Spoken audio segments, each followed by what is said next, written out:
आपके भी मन में सवाल आया होगा कि धरती पर इंसान कब आए, कहां से आए और हम दिखने में कैसे थे और इनका विकास किस तरह हुआ।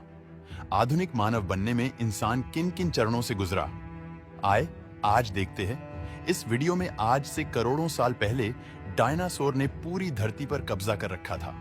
उनके आगे सभी जीव जंतु कमजोर थे और छुपे हुए रहते थे, और उन्हीं छुपे हुए जीवों की तरह उस समय स्तनधारी जीव भी किसी तरह अपना जीवन व्यतीत कर रहे थे। उस समय स्तनधारी जीव बहुत ही छोटे और न्यूनतम आकार के होते थे, जिस वजह से ज्यादा समय भूमिगत इलाके में ही बिताया करते थे। धरती पर डायनासोर का अस्तित्व कहीं ना कहीं बाकी सभी जीवों के लिए अन्याय साबित हो रहा था, और इसी अन्याय को अंतरिक्ष की दिशा से एक ऐसा जवाब आया जिसने एस्टेरॉयड के रूप में धरती से टकराकर एक ऐसे अकल्पनीय मंजर को जन्म दिया जिसके बारे में कभी किसी ने सोचा भी नहीं होगा।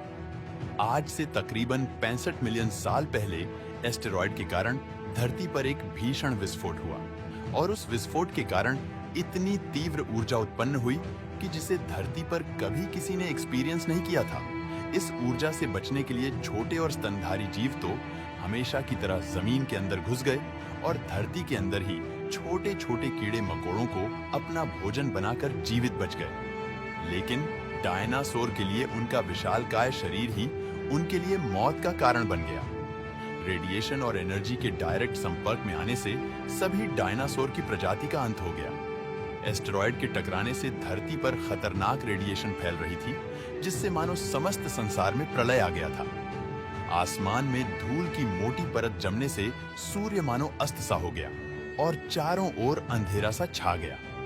धरती पर सूर्य की गर्मी तो नहीं पहुंच रही थी, लेकिन एस्टेरॉयड के टकराने के कारण धरती इनिशियली काफी गर्म हो चुकी थी। एस्टेरॉयड के टकराने के बाद जब काफी साल बीत गए और सूर्य की किरणें फिर भी धरती तक नहीं पहुंची, तो इससे एक आइस एज की शुरुआत हो गई। फिर जब यह सिलसिला काफी लंबे समय तक यूं ही चलता रहा, तो इसका परिणाम ये हुआ कि धरती पर सभी पेड़ पौधे मुरझा गए और डायनासोर की प्रजाति पूरी तरह खत्म हो गई, और इस भयानक प्रलय के कारण प्रकृति असंतुलित हो गई, जिसके बाद केवल 5% जीव जंतु ही धरती पर जीवित बच पाए, जिनमें से अधिकतर जीव स्तनधारी जीव यानी मैमल्स की श्रेणी में थे। कुछ साल बाद धरती का तापमान बैलेंस हुआ, तो प्रकृति फिर से धीरे धीरे सामान्य होने लगी। पेड़ पौधे फिर से हरे होने लगे, और धीरे धीरे ऐसे ही परिवर्तन में कुछ नए जीवों का भी जन्म हुआ। इसी श्रृंखला में आज से लगभग 5 करोड़ 50 लाख साल पहले बंदरों का जन्म हुआ। लेकिन गौर करने वाली बात यह थी कि ये बंदर